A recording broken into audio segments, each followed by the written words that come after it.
Bonjour à tous. Donc aujourd'hui, dure journée hein, en tant qu'utilisateur de Arch Linux, parce que du coup, comme à mon habitude, hein, quotidiennement, je fais une petite mise à jour avec un petit sudo pacman syq, et là, je tombe sur une énorme erreur, en fait, un énorme problème.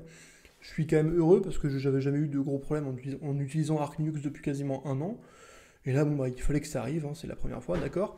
Donc gros écran noir, hein, je peux même plus passer sur un autre TTY, un autre terminal avec un petit contrôle Alt F quelque chose. Alors qu'est-ce qui se passe? Je suis obligé de redémarrer en forçant la carte mère à redémarrer avec un bouton là. Et puis ça redémarre, ça va sur le recovery journal.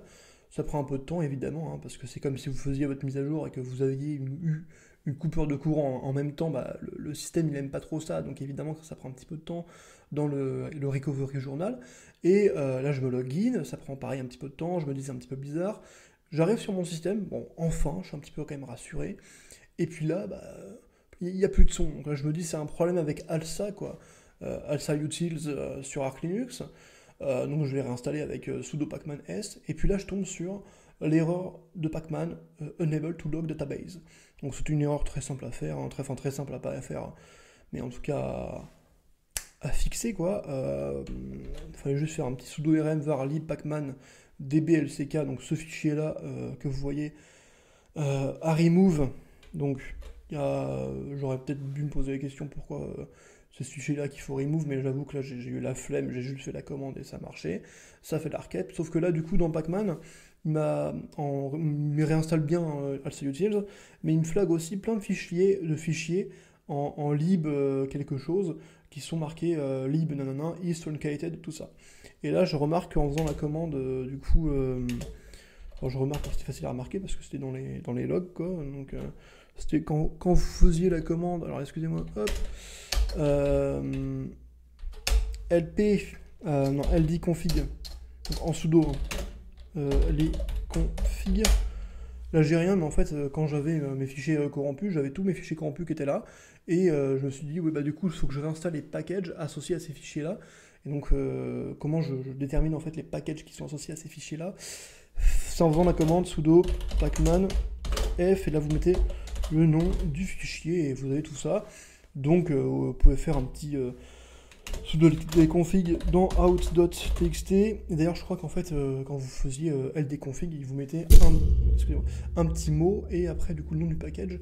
Donc pour avoir seulement le nom du package, vous avez plus qu'à piper ça dans un petit cut. Du coup le délimiter c'est un espace parce que vous avez le petit mot espace le nom du package, donc le nom du délimiteur, et F, et là du coup 2 je crois. Et puis là vous avez tous les noms des fichiers que vous avez, et là vous pouvez faire une boucle qui va itérer sur le fichier out.txt pour du coup faire la commande pacman f quelque chose, pour ensuite avoir les noms des packages associés, et les noms des packages vous pouvez encore les outputer dans un autre fichier. Et d'ailleurs en faisant mes recherches je me suis aussi aperçu que pour des packages corrompus il n'y avait pas que en fait cette commande là qui pouvait vous outputer en fait les fichiers des packages corrompus, mais vous pouviez directement avoir vos packages entre guillemets corrompus ou alors qui ont eu un certain type d'erreur en faisant un petit sudo pacman comme ça là, qkk, et là vous allez grep donc, avec du regex l'erreur que vous voulez quoi, donc error 1, error 2, etc. Et là vous mettez ça du coup dans un fichier, et là en fait vous avez directement les packages où il y a l'erreur que vous cherchez ou les erreurs que vous cherchez. Donc là ce que vous pouvez faire maintenant c'est les réinstaller en fait avec une boucle voilà, comme ça par exemple, un for in séquence de 1 jusqu'à du coup la longueur du fichier en termes de lignes, et vous avez sudo pacman s chaque fichier donc avec la commande qui permet, une des commandes qui permet de lire un fichier à chaque ligne. Par exemple il y a la commande sed flag n ip quoi, enfin i en tout cas c'est le compteur de for, et donc vous pouvez faire un truc comme ça à peu près. Donc je vous donne un petit peu la méthode à faire, c'est pas du tout universel, mais c'est un truc à faire voilà, comme un autre, et pour moi ça marchait. Donc j'ai réinstallé les packages, alors j'ai pas fait un sudo pacman s normal, comme je voulais aussi réinstaller les fichiers de configuration associés. En tout cas je crois que c'est ce que la commande fait, de tout ce que j'ai vu, c'est un petit sudo pacman Alors, évidemment le flag S, hein, mais aussi le flag overwrite. Là, vous mettez l'étoile pour tous les fichiers de configuration associés au package. Et après, le flag confirme. Alors, attendez. Je crois que c'est. Alors, attendez. Pacman. No confirme. Ouais, je crois. Alors, ouais, bypass any and all are you sure. Donc, oui, vous faites un petit no confirme.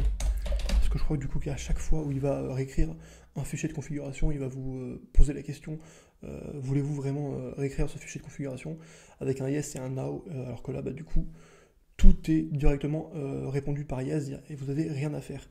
Et là du coup vous mettez le nom du package, hein, voilà.